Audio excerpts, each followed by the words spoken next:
What's up YouTube, Antonalog here, and what better way to kick off the new year than to build a PC.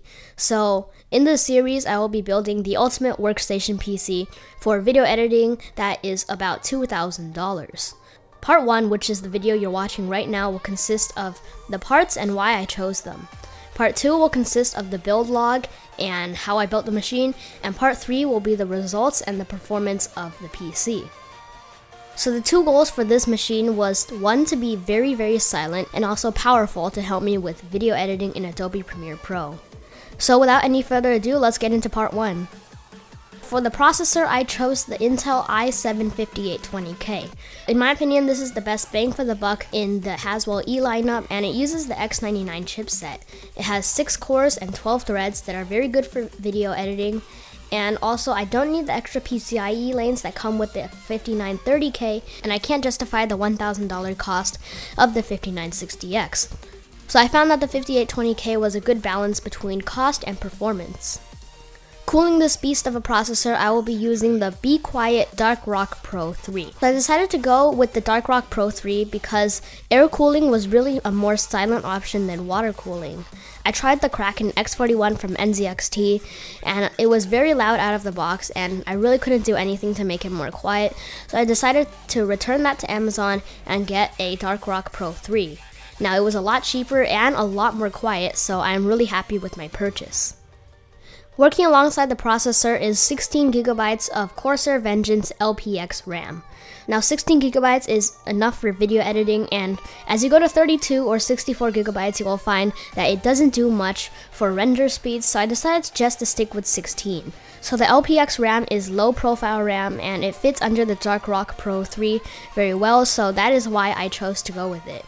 It also matches the white and black color scheme of my computer. So powering the graphics of this computer, I will be using the GTX 760. Now I chose this graphics card because it had good memory bandwidth and a lot of CUDA cores for video editing. Also, it was on sale for only $200 with the rebate, so I decided it was a steal.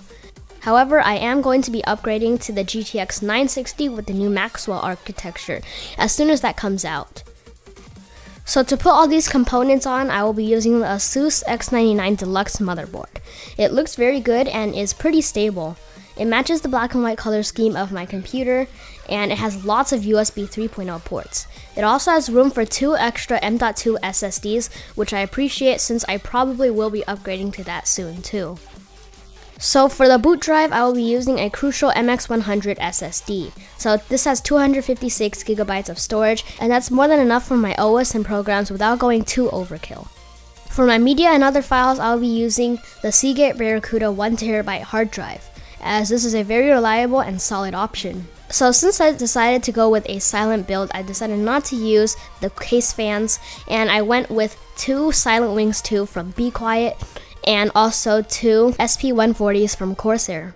Powering the entire build will be a RM750 for silence. This has a 0 RPM fan mode for loads under 40%, which I found very useful as the fans don't spin up at all.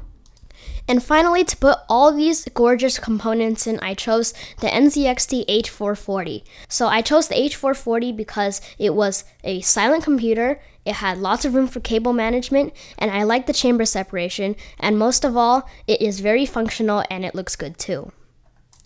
Anyways guys, thank you so much for watching this video. Stay tuned for part 2 where I will be going over the build log, and part 3 where I will be going over the results and the performance of the computer. Anyways guys, thank you for watching, and I'll catch you guys in the next one.